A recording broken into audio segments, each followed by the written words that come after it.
अब हम देखते हैं कि एक डाइलेक्ट्रिक स्लैब को पैरेलल प्लेट कैपेसिटर में इंसर्ट करने से कैपेसिटर का charge stored, energy stored, potential difference between the two plates, ये सारी क्वांटिटीज कैसे वेरी करती हैं।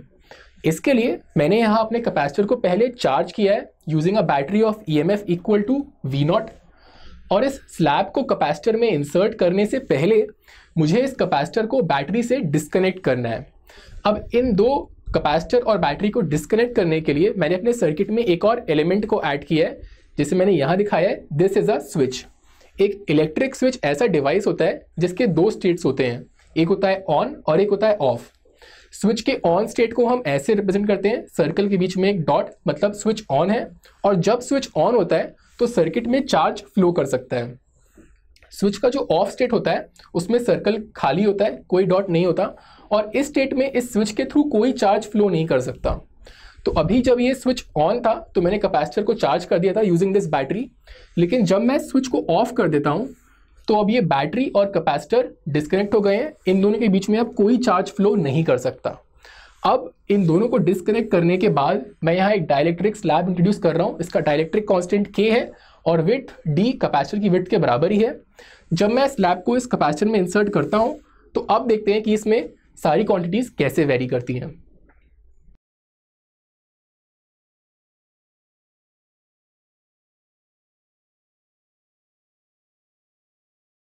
तो मेरा ओरिजिनल कैपेसिटेंस था, उसको मैंने C0 कहा है, वो था एप्सिलॉन नॉट A/D। जो फाइनल कैपेसिटेंस है हमने पढ़ा था वो K टाइम्स C0 हो जाएगा।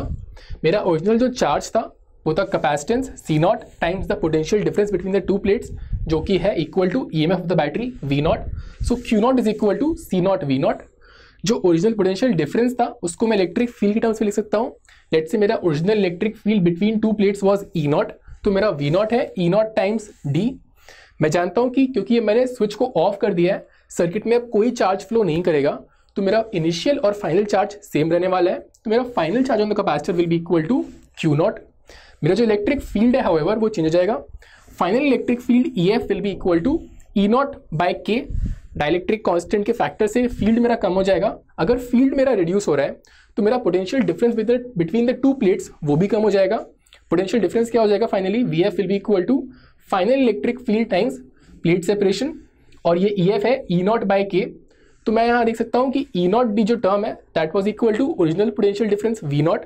सो मेरा फाइनल पोटेंशियल डिफरेंस जो है VF वो 1/K के फैक्टर से रिड्यूस हो गया है।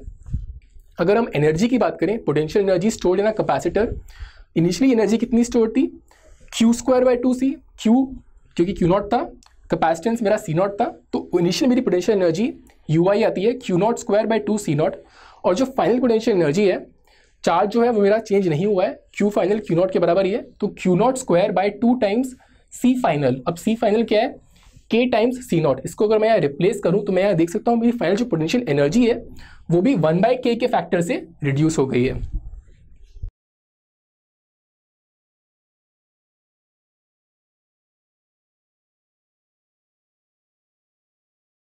तो हमने देखा था कि एक चार्ज कैपेसिटर के अंदर एक डाइलेक्ट्रिक स्लैब को जब हम इंसर्ट करते हैं तो उसका charge stored, energy stored, electric field, potential difference etcetera, ये सारी क्वांटिटीज कैसे वेरी करती हैं इन द केस जो हमने कैपेसिटर और बैटरी को डिस्कनेक्ट कर दिया था, यानी स्विच को ऑफ कर दिया था। इस केस में हाउएवर हम इस स्विच को ऑन रहने देंगे, यानी जब हम स्लैब को इंसर्ट करेंगे between the plates of the capacitor तब ये कैपेसिटर और बैटरी कनेक्टेड रहने वाले हैं।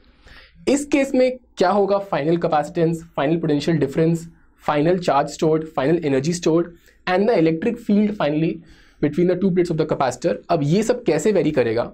इसके लिए मैं चाहूँगा कि आप वीडियो के यहाँ पर पॉज करें और इन्हें वैल्यूट करने की कोशिश करें, और ध्यान में ये रखें कि पिछले केस में हमने देखा था कि स्विच ऑफ था तो सर्किट में चार्ज फ्लो नहीं कर रहा था एंड हेंस चार्ज कांस्टेंट था। इस केस में स्विच ऑन है तो कैपेसिटर की दो प्लेट्स के अक्रॉस जो पोटेंशियल डिफरेंस है वो कांस्टेंट रहने वाला है, equal to the EMF of the battery. इसको ध्यान में रखते हुए इन सभी क्वांटिटीज को इवैल्यूएट करें।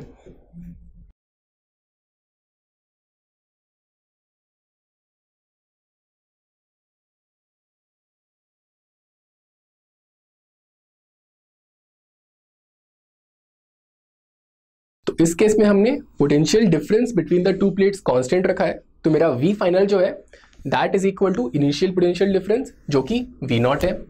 जो फाइनल कैपेसिटेंस है सी फाइनल, वो हम जानते हैं के टाइम्स इंक्रीज होगा, डाइलेक्ट्रिक स्लैब का कांस्टेंट के है, तो C final is equal to K times initial capacitance C not.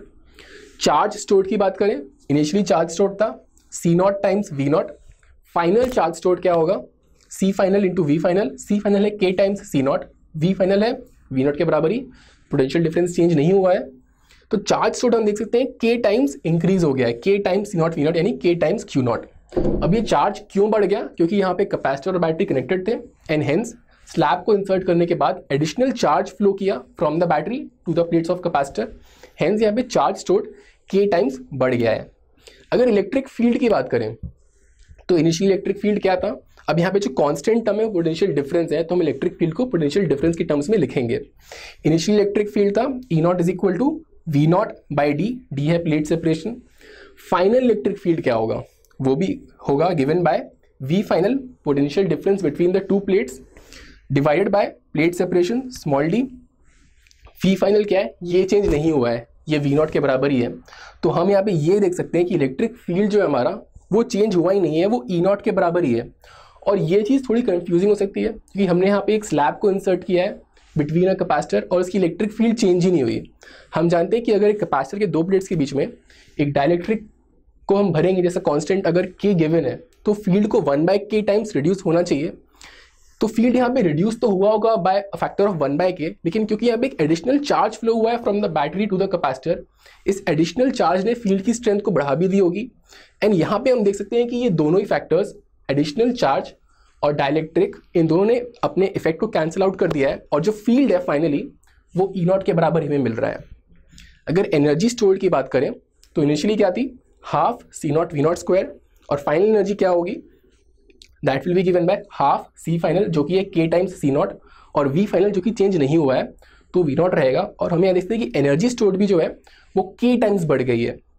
तो जब हमने कैपेसिटर के अंदर डाइलेक्ट्रिक को इंसर्ट किया एक चार्ज कैपेसिटर के अंदर, when the battery was connected to the capacitor, in this case हम यहाँ देख सकते हैं कि जो पोटेंशियल डिफरेंस था बिटवीन टू प्लेट्स वो कांस्टेंट रहा, चार्ज स्टोर्ड के टाइम्स बढ़ गया, इलेक्ट्रिक फील्ड जो था वो चेंज नहीं हुआ और एनर्जी स्टोर्ड जो थी वो के टाइम्स बढ़ गई।